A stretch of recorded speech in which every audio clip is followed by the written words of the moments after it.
Class 10th का a related to circles chapter number 11 में एक क्वेश्चन है। इन द गिवन फिगर, ये आपके सामने एक फिगर रखा हुआ है। A B is a chord. A B क्या है? एक कॉर्ड है सर्कल की जिसका रेडियस 7 सेंटीमीटर है।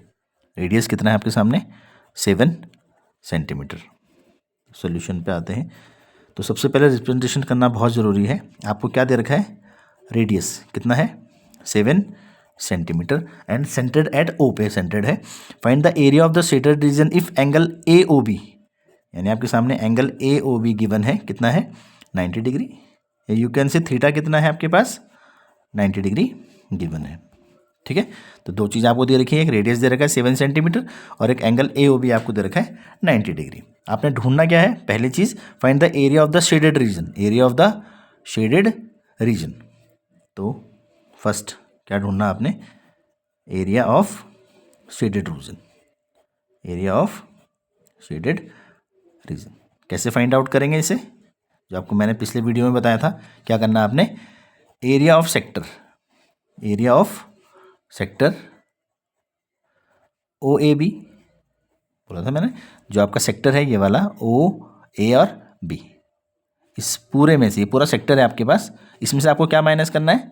Area of triangle. Area of triangle A O B, ये बताया गया था पिछले वाली वीडियो में, एरिया ऑफ सेगमेंट में जो मैंने आपको बताया था। तो एरिया ऑफ शेडेड रीजन में सबसे पहले you have to find area of sector. तो area of sector O A B सबसे पहले हम फाइंड आउट करते हैं। तो जब भी आप क्वेश्चन करो सबसे पहले you have to write the formula. Theta upon 360 into pi R square. Theta, what is the value of theta?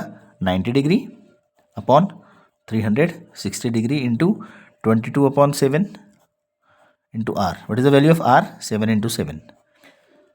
Cancel, 9 × 9, 9 4 36, 11 upon 2, 77 upon 2 and what is the unit? Centimeter square. This is the area of sector OAB. Next you have to find the area of triangle AOB. Area of triangle AOB. What is the formula of triangle AOB? I have told in the previous video that if theta is equals to 90 degree, then you have to put the formula half into base into height. Base into height. When if theta is equals to 90 degree, then 1/2. What is your base? Base is your 7 centimeter. Height is also your 7 centimeter. 7 into 7. समझ में आ रहा है कि मैं क्या बोलना चाह रहा हूँ? मैं ये बोल रहा हूँ अगर थीटा की वैल्यू 90 डिग्री होगी तभी इस फॉर्मूले को आप अप्लाई कर सकते हो। कौन सा formula? Half base into height. अगर यहाँ पे थीटा 90 डिग्री नहीं होगा तो आपको दूसरा फॉर्मूला यूज़ करना पड़ेगा। मैं नेक्स्ट क्वेश्चन में आपको बताऊँगा कैसे करना है। वो half into base into height वहाँ पे नहीं यूज़ करना है आपने। तो ये आपका area of triangle A O B आ गया है। मैंने दोनों चीज़ निकाल दी है, area of sector O A B and area of triangle A O B. मैं यहाँ पे पुट करने जा रहा हूँ और आपका पहला आंसर आ जाएगा area of shaded region. Area of shaded region, आपको सेगमेंट दिख रहा होगा ये। तो area of sector O A B minus area of triangle A O B.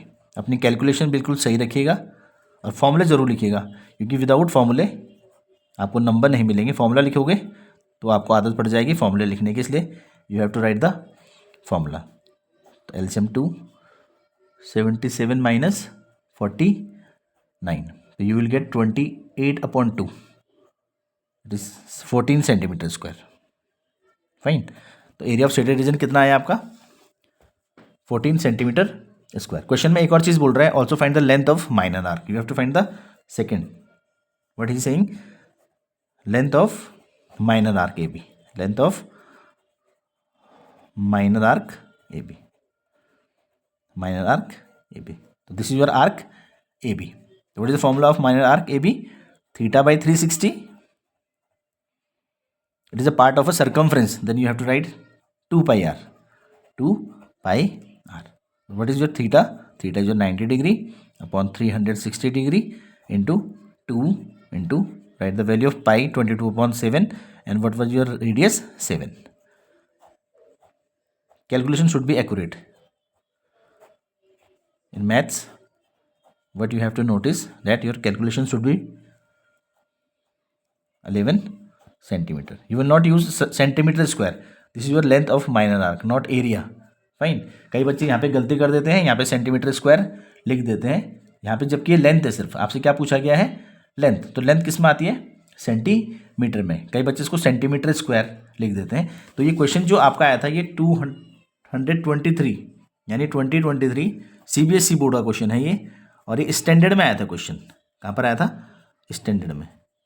तो बच्चे ध्यान से करें इस क्वेश्चन को और कैलकुलेशन मिस्टेक ना करें और फॉर्मूला जरूर लिखें. जब भी आप कोई क्वेश्चन कर रहे हो, मैंने आपको पहले ही बताया था, सबसे पहले क्वेश्चन करें और उसको रिप्रेजेंट जरूर करें. क्या क्या दे रखा है वो जरूर लिखें और उसके हिसाब से उसको पुट करते रहें. आपका आंसर कहीं भी गलत नहीं आ सकता है. तो best of luck for your board exams.